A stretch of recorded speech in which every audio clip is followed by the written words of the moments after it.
8.32 role of liver.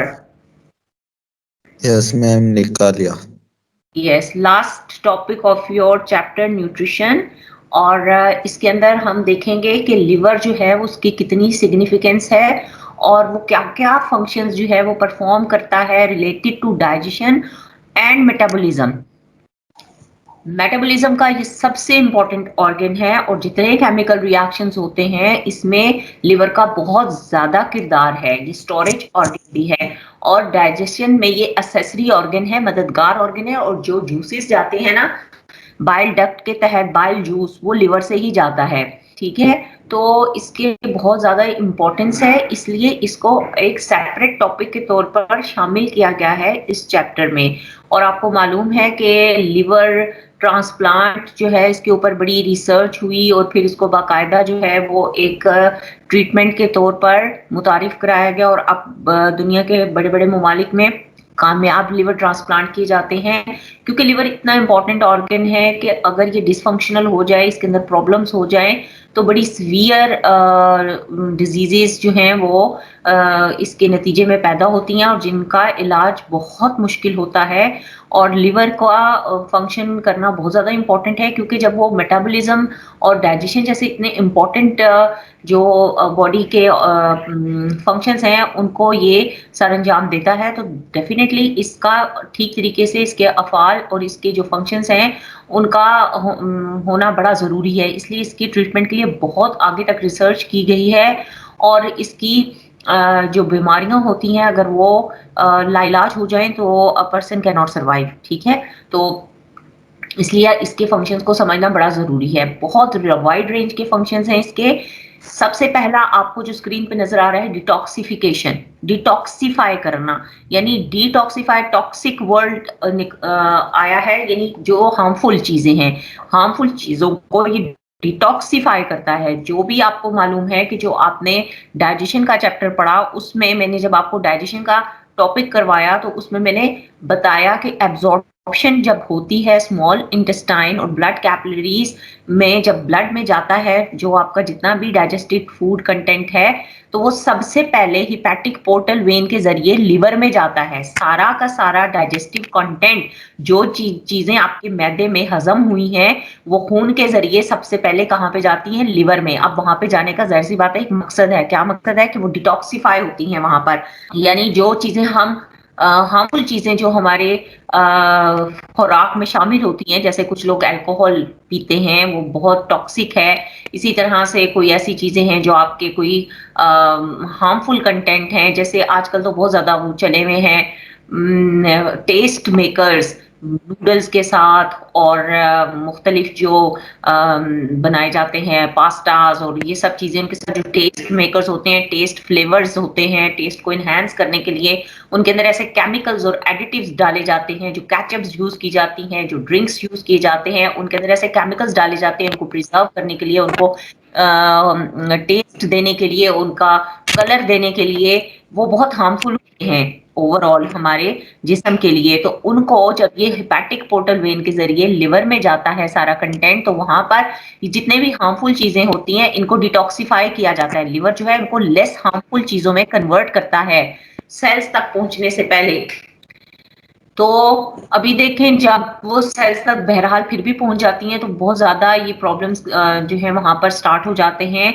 और मुख्तलिफ बीमारियां जो आज से 100 साल पहले या 200 साल पहले जिनका वजूद नहीं था, आप देखें कैंसर और इस तरह के मुख्तलिफ तरह के कैंसर्स, ट्यूमर्स और बहुत सारी म्यूटेशंस के नतीजे में जो बीमारियां पैदा हो रही हैं, जल्द की बीमारियां पैदा हो रही हैं बहुत सारी, तो वो इसी वजह से कि हमारे खुराक ठीक नहीं है और हमारी खुराक के अंदर ऐसी ऐसी जितनी हम प्रोसेस्ड फूड खाते हैं जो आप बड़े बड़े स्टोर्स पे जाके खरीदते हो ना, जो जिनके अंदर फ्लेवर्स होते हैं, जिनके अंदर एडिटिव्स होते हैं, जिनके अंदर कलर्स होते हैं, वो सारे जो हैं वो म्यूटेशंस क्रिएट कर रहे हैं जेनेटिक लेवल पर और उसकी वजह से नई नई बीमारियां बन रही हैं। तो अभी तो थैंक्स टू लिवर के यहाँ पर डिटॉक्सिफाई हो जाती हैं, लेकिन एक लिमिट तक।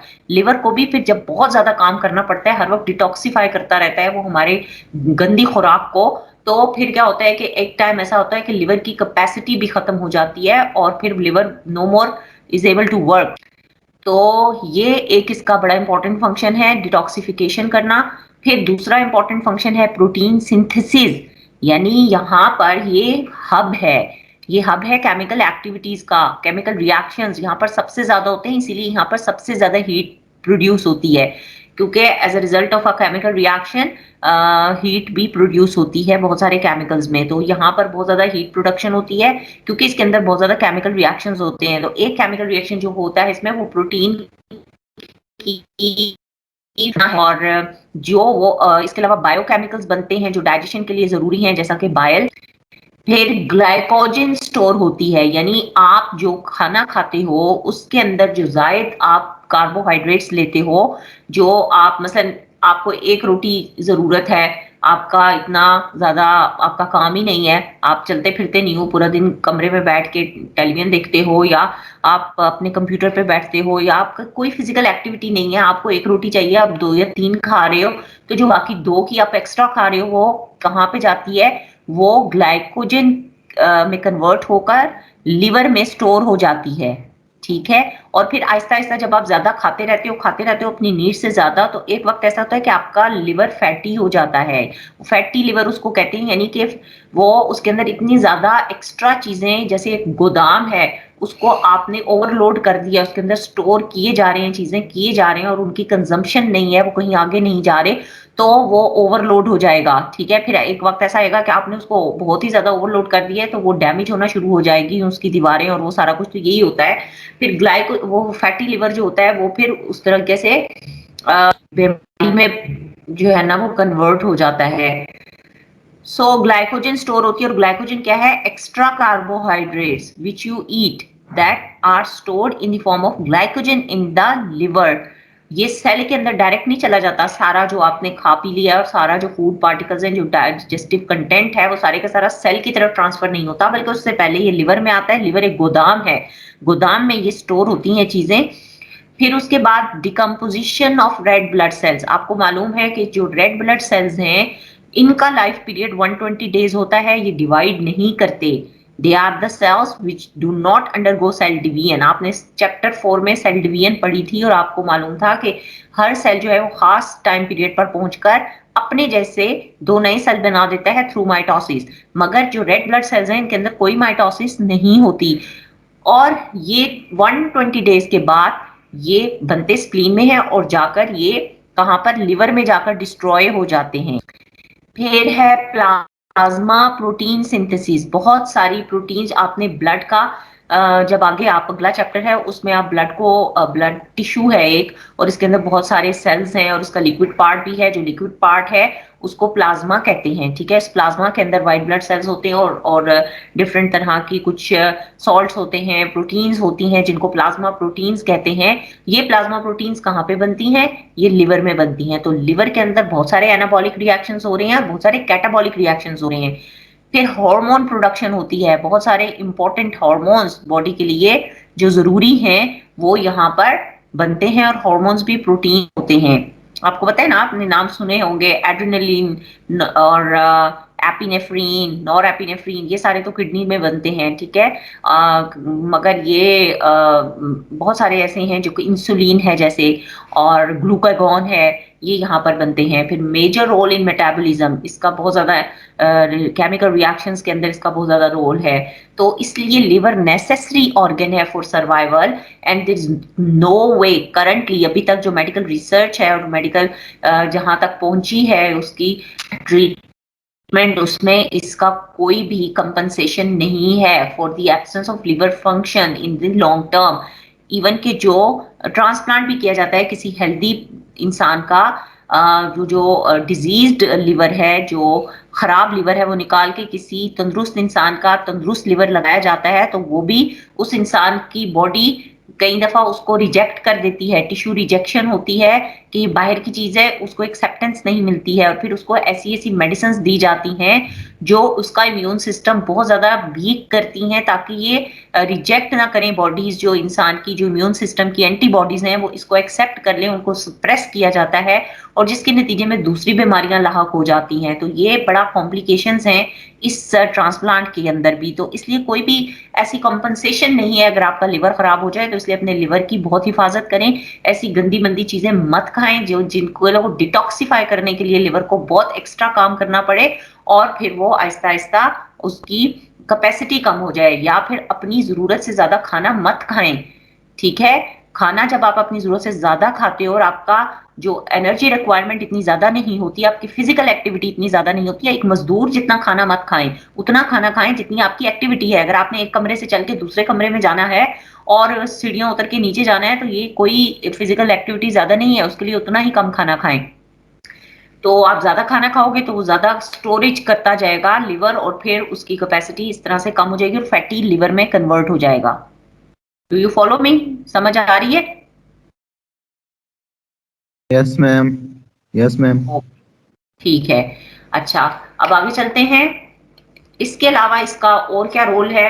Carbohydrate metabolism. अब कार्बोहाइड्रेट आपको मालूम है कि जो बल्क ऑफ द फूड है आपका वो कार्बोहाइड्रेट होता है, स्टार्च एंड ग्लूकोज वगैरह। तो इसमें क्या होता है, ग्लूकोजेनेसिस होती है लिवर के अंदर, यानी synthesis of glucose from certain amino acids. ये भी कुछ रिएक्शंस हैं कि ग्लूकोज को ये सिंथेसाइज करता है। मसलन अब आपने बिल्कुल जो कार्बोहाइड्रेट फूड नहीं लिया, आपने रोटी नहीं खाई, चावल नहीं खाया, आपने कुछ भी ऐसा नहीं खाया जिसमें स्टार्च है, जिसमें कार्बोहाइड्रेट है, जिस तरह के आजकल के लोग करते हैं, कीटो डाइट करते हैं जो कि सिर्फ प्रोटीन और फैट्स पे होती है।